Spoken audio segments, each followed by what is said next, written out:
వారి ఇంటి మీద పెట్టాలని చెప్పి ఆలోచించాను. అదే మరి గ్రామం అంతా కూడా మీరు ముందుకు వస్తే చేస్తామని చెప్పి కూడా నేను మీకు తెలియజేస్తున్నా. రెండోది 7 కొండలు. 7 కొండలు మీరు చూస్తే గొల్లన్గొల 7 కొండలు. ఈయన రజికు కులస్తుడు.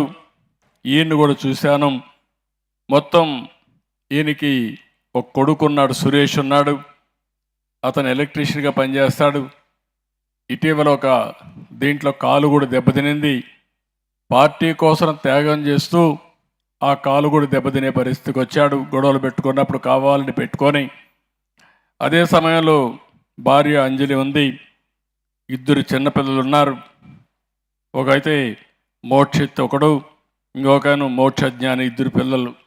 2 పిల్లలకు కూడా మళ్ళీ నందమూరి బాలకృష్ణ గారు కొడుకు పేరే పెట్టుకునే పరిస్థితికి వచ్చారు. ఏదో ఒక విధంగా డైరెక్ట్గా ఇండైరెక్ట్గా అది వాళ్ళకు ఉండే అభిమానం పార్టీ పైన. అందుకే నేను చూశాను, మెయిన్ రోడ్లోనే ఇల్లు ఉంది, వాళ్ళ ఇంట్లోనే కాఫీ చేశా.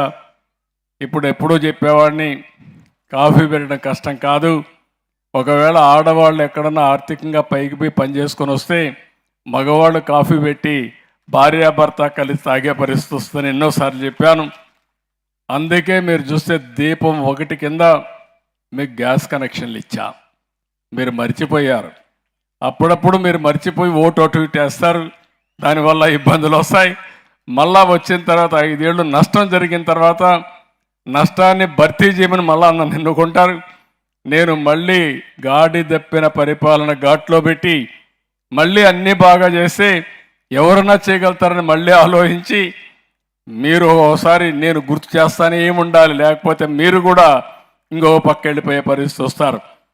లేకపోతే మొదటి నుంచి కానీ 2004లో కానీ మనం గెలుచుంటే ఈరోజు రాష్ట్రం ఎక్కడుండేదో మీరందరూ కూడా గుర్తుపెట్టుకోవాల్సిన అవసరం ఉంది.